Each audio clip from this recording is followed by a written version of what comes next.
नमस्कार साथियों, पॉलिटेक्निक पाठशाला में आप सभी का स्वागत है। फोर्थ सेमेस्टर में आईसी सब्जेक्ट आपको पढ़ाया जा रहा है। Industrial electronics and control chapter number 1 आपको बताया जा रहा है। पिछले लेक्चर में पावर डायोड्स आपको पढ़ाया गया। आज पावर डायोड्स से के कुछ बचे हुए अभिलक्षण को यहाँ पे क्या करेंगे, बताएंगे। उस अभिलक्षण का नाम है reverse recovery characteristic of diode. तो reverse recovery characteristic of diode क्या होता है? होता क्या है कि जब कोई भी power diode forward bias condition में होता है, तो मान लीजिए फॉरवर्ड बायस हटा लिया जा रहा है, तो फॉरवर्ड बायस हटाने के बाद जो है, जैसे ही फॉरवर्ड करंट 0 होता है तो रिवर्स बायस में एक करंट फ्लो करती है, जबकि कोई भी बाइसिंग इस समय नहीं है। वो करंट जो है रिवर्स रिकवरी करंट बोला जाता है, और जितने समय तक वो करंट फ्लो करती है और वो आपका रिवर्स रिकवरी टाइम कहलाता है। तो मान लीजिए जब वो रिवर्स वाइस में करंट फ्लो कर रही है, तो इसका मतलब है कि डायोड अभी जो है ब्लॉकिंग कंडीशन में नहीं है। डायोड में करंट अभी लगातार क्या कर रहा है, फ्लो हो रहा है, तो ऑन कंडीशन में है, रिवर्स वाइस कंडीशन में। ठीक है, तो ये करंट जब तक फ्लो होती है उस समय को रिवर्स रिकवरी करंट के नाम से क्या करते हैं, जानते हैं। तो ये क्यों फ्लो होती है? फॉरवर्ड बायस कंडीशन में बहुत सारे चार्ज डिप्लीशन लेयर में जो है स्टोर हो जाते हैं। एन टाइप और पी टाइप लेयर में क्या हो जाते हैं, स्टोर हो जाते हैं, जिसकी वजह से जो है वो करंट फ्लो होती है। जब तक वो चार्ज एकदम से एलिमिनेट नहीं हो जाते हैं, तब तक वो रिवर्स बायस में वो करंट क्या करने लगती है, फ्लो करने लगती है, माइनॉरिटी चार्ज कैरियर की वजह से। ठीक है, तो इसी के बारे में हम यहाँ पे क्या करेंगे, देखेंगे। किसी फॉरवर्ड बायस डायोड की, यहाँ पर लिखेंगे, किसी फॉरवर्ड बायस डायोड की फॉरवर्ड बायस मतलब एफबी हटा लेने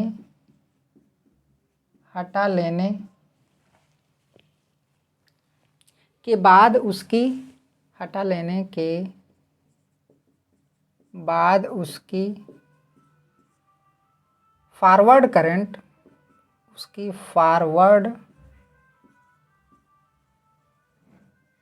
फॉरवर्ड करंट शून्य होने के बाद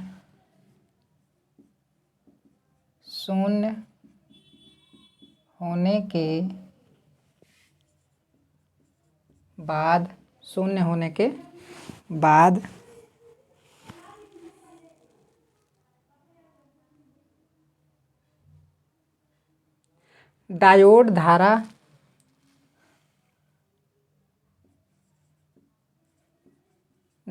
धारा कुछ समय के लिए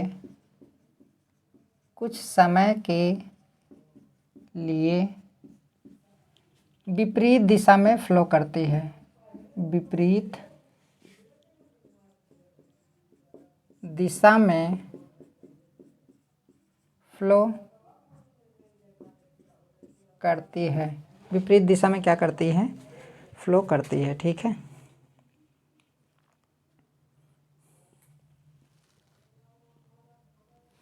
अब ये ऐसा क्यों होता है? डिप्लीशन लेयर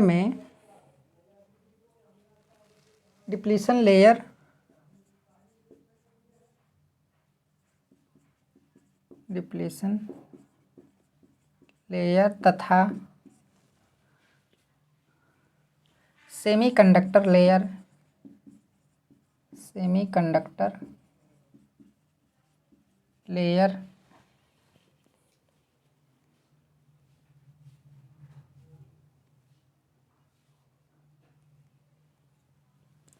लेयर में एकत्रित आवेश के कारण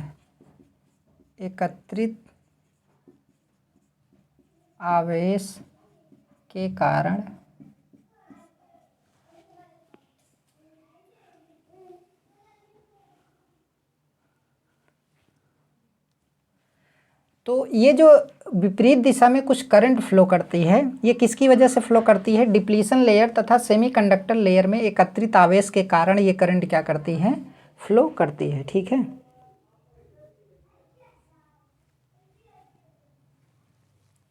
इस धारा इस धारा को रिवर्स रिकवरी करंट के नाम से जानते हैं। करंट के नाम से जानते हैं।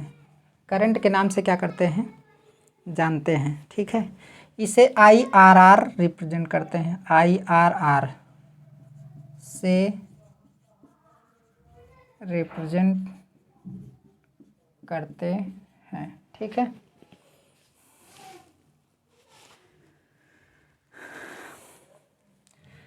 अब इसमें अगला पॉइंट है, यह IRR करंट, यहाँ पर लिखेंगे IRR करंट जितने समय के लिए प्रवाहित होती है,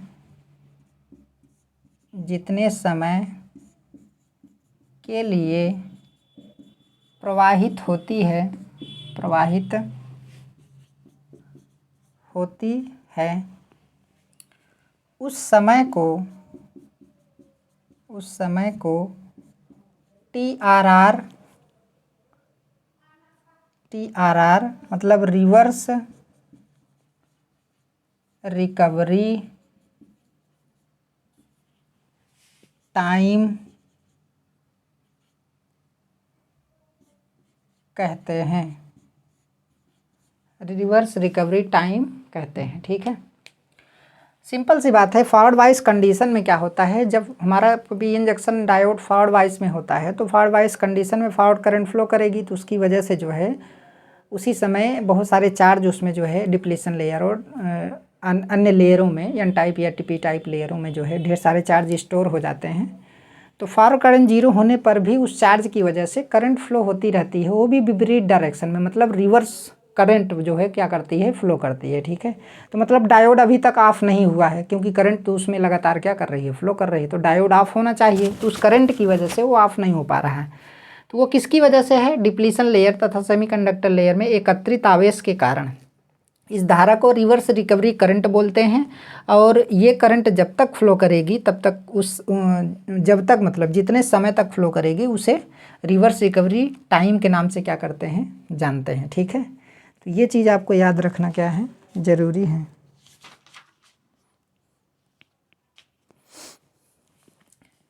अब यहाँ पे क्या है कि रिवर्स TRR के शून्य होने, यहाँ पर देखो हम TRR लिख रहे हैं, रिवर्स रिकवरी टाइम, या फिर IRR मतलब रिवर्स रिकवरी करंट। ठीक है, ये चीज़ आपको ध्यान देना है। तो IRR के शून्य होने के बाद ही, के शून्य होने के बाद ही, शून्य होने के बाद ही डायोड अपनी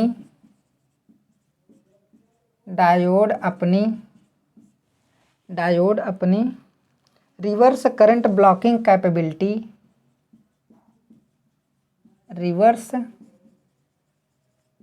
current blocking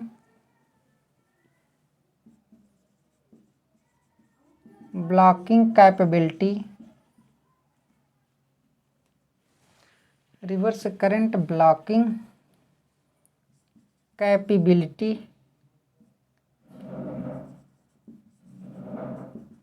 current blocking capability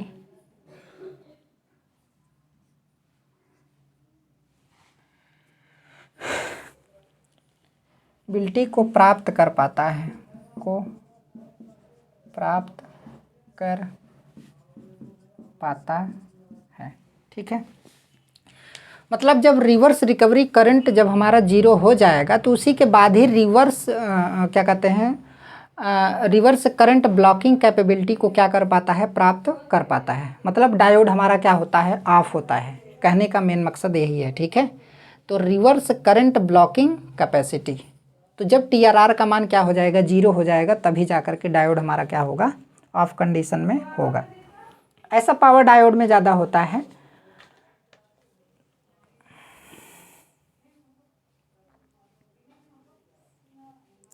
तो इसका एक जो है आपका डायग्राम है, उसको मैं बना के आपको दिखा दे रहा हूँ कि क्या होता है।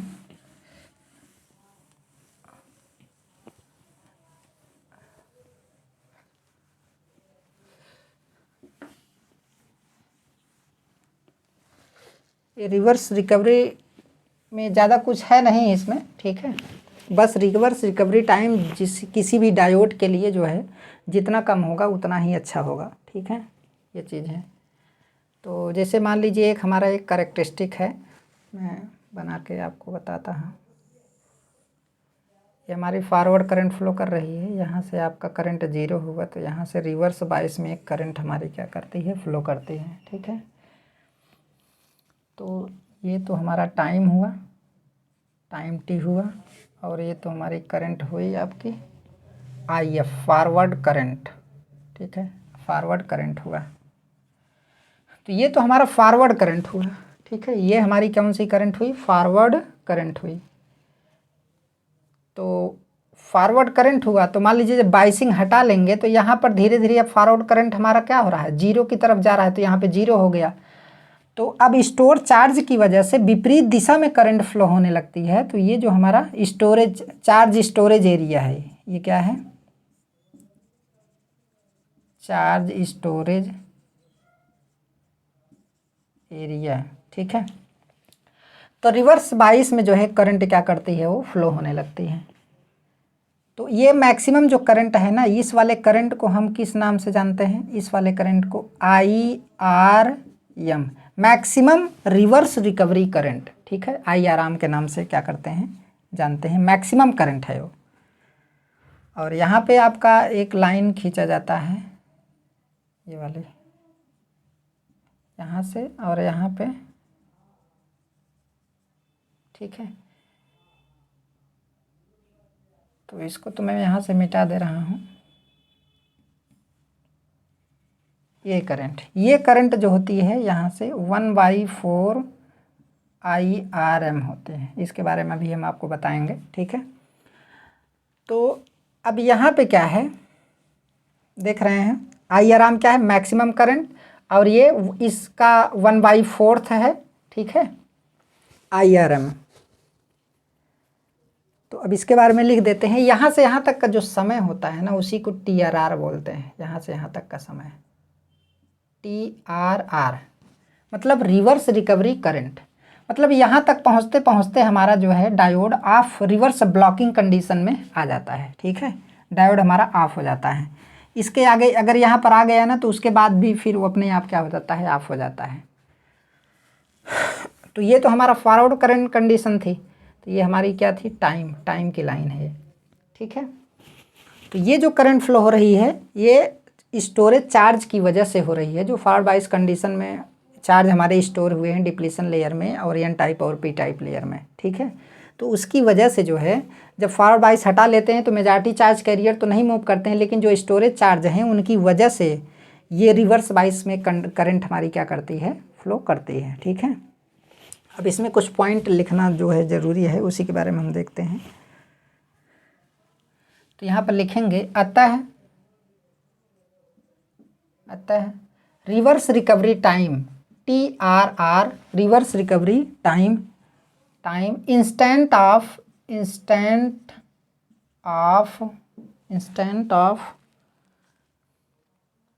Forward current, instant of forward current तथा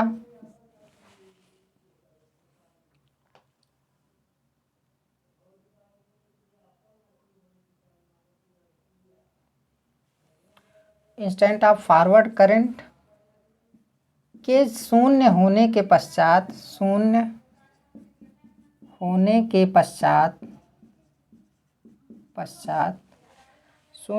पश्चात instant of reverse recovery current,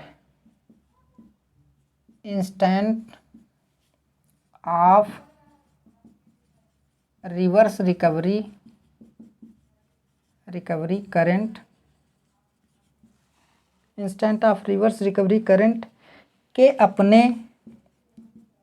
अपने peak value peak value IRM के 25%, IRM के 25% तक डीके, 25% तक डीके हो जाने का समय होता है, डीके हो जाने का समय होता है। ठीक है, तो यहाँ पे देखिए करंट क्या हो रही है, डीके हो रही है, यहाँ पे मैक्सिमम है, तो यहाँ पे फिर आगे जाएगा आपका 25%। ठीक है, तो 25% तक डीके होने का, यहाँ से यहाँ तक, मतलब यहाँ से लेकर के यहाँ तक का जो टाइम होता है उसी को TRR बोलते हैं। तो ये क्या है, instant of forward current zero, instant of reverse recovery current, यहाँ पर लिखा है इंस्टेंट ऑफ फॉरवर्ड करंट के शून्य होने के पश्चात, शून्य होने के बाद का जो समय, उसके बाद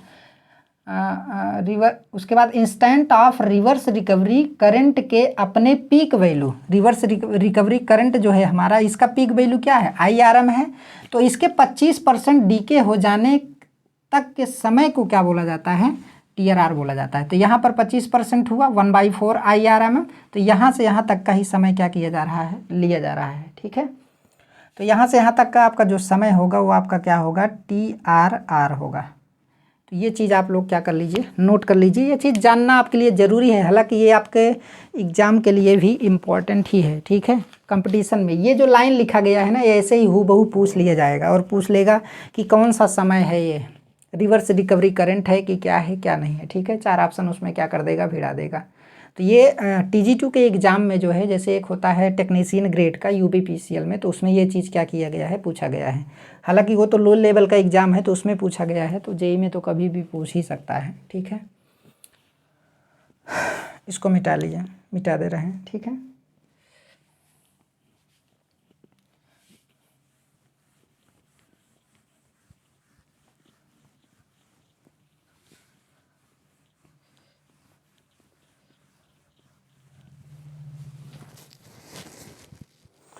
अब जो रिवर्स रिकवरी टाइम होता है उसके बारे में थोड़ा देखेंगे कि जैसे TRR बराबर होता है आपका 2QR बटे DI अपान क्या होगा, DT होगा। ठीक है, और इसका कोष्ठक में जो है आपका ये होता है 1/2 होता है, ये हो गया। और IRM बराबर क्या होता है, IRM बराबर, तो IRM बराबर निकल करके आता है 2QR और कोष्ठक में DI अपान DT, कोष्ठक में आपका 1/2 होगा। ठीक है, 1/2 होगा, ये हो गया। तो ये क्या है, रिवर्स बाइस, मतलब ये जो जितना चार्ज स्टोर हुआ है वो उसका मान क्या है, QR है। ठीक है, ये जो चार्ज हमारा क्या हुआ है, स्टोर हुआ है। तो अब किस रेट से जो है करंट क्या कर रही है, फ्लो कर रही है, वो आपका क्या है, DI अपान DT है। तो ये किन बातों पर निर्भर कर रहा है, ये दोनों देखिए इस पर और इस पर निर्भर, ये देखिए TRR reverse recovery time storage charge पे भी डिपेंड कर रहा है, DI अपान DT पे भी डिपेंड कर रहा है, और IRM जो है स्टोरेज चार्ज के सीधे समानुपाती है, और DI अपान DT के सीधे क्या है, समानुपाती है। रिवर्स बाइस में किस रेट से करंट क्या कर रही है, फ्लो कर रही है। ठीक है, तो ये क्या है, किस रेट से, तो रेट का मतलब जब रेट से करंट फ्लो होगी तो DI अपान क्या हो जाएगा, DT हो जाएगा। तो वही चीज़ यहाँ पे भी है।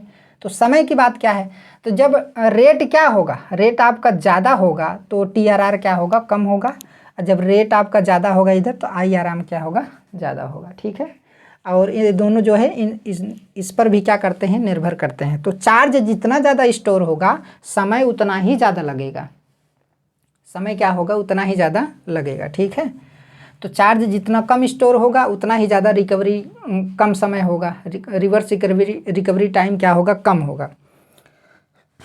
तो किसी भी डायोड के लिए रिवर्स रिकवरी टाइम क्या होना चाहिए, कम होना चाहिए। ठीक है, तो इसको थोड़ा मैं लिखा दे रहा हूँ।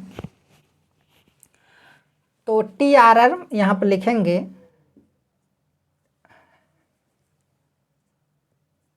TRR तथा IRM reverse maximum reverse recovery current, ठीक है। IRM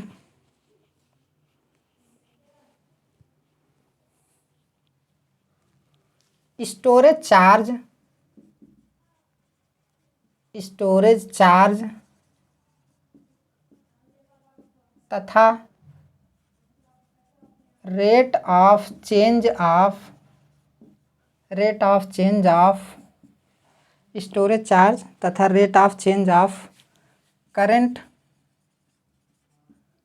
DI/dt। स्टोरेज चार्ज आपका क्या है, QR है, QR DI/dt पर डिपेंड करता है,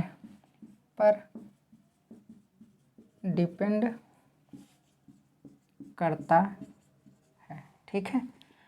तो ये चीज़ आपको क्या करना है, याद रखना है, बहुत ही ज़्यादा क्या है, इम्पोर्टेंट है।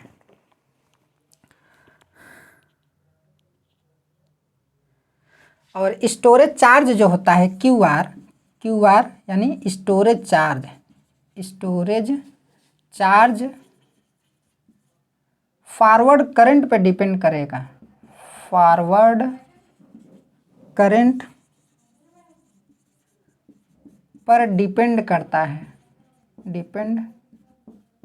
है, देखिए ये सब चीज़ उसी को समझ में आएगा जिसको फॉरवर्ड बाइस और रिवर्स बाइस अच्छे तरीके से पहले पढ़ चुका है, ठीक है।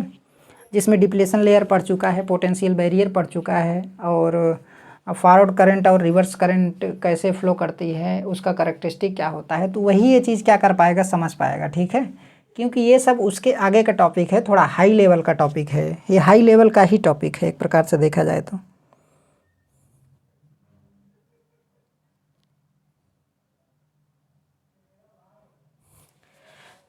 अगर QR जो है ये स्टोरेज चार्ज फॉरवर्ड करंट पे क्या करता है, डिपेंड करता है, तो TRR तथा IRM भी, इसलिए यहाँ पर लिखेंगे कि इसलिए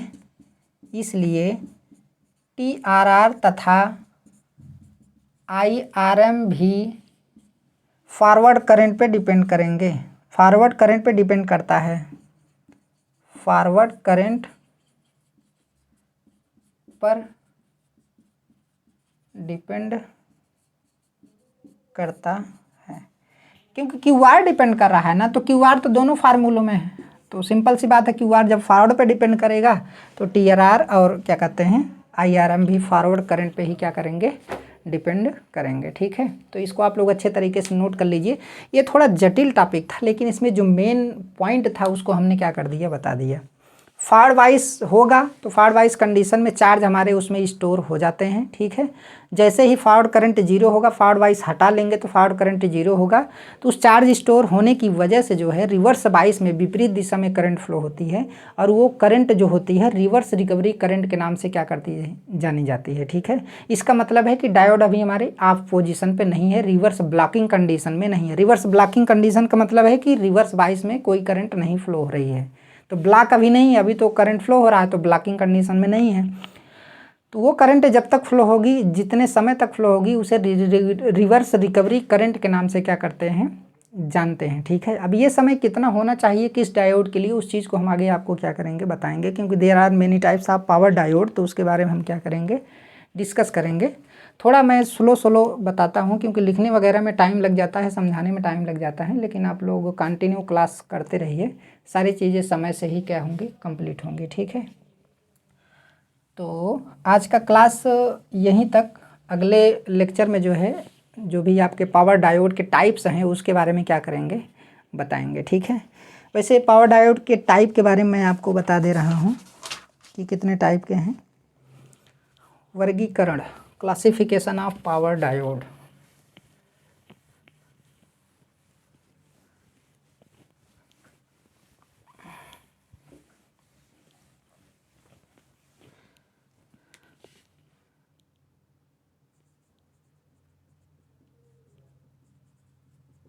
क्लासिफिकेशन ऑफ पावर डायोड, ठीक है। क्लासिफिकेशन ऑफ पावर डायोड, तो एक है जनरल पर्पस डायोड्स, पहला है जनरल पर्पज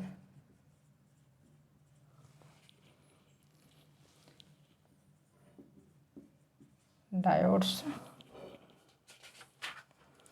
उसके बाद है fast recovery diodes, fast recovery diode, ठीक है। उसके बाद है शॉर्टी डायोड,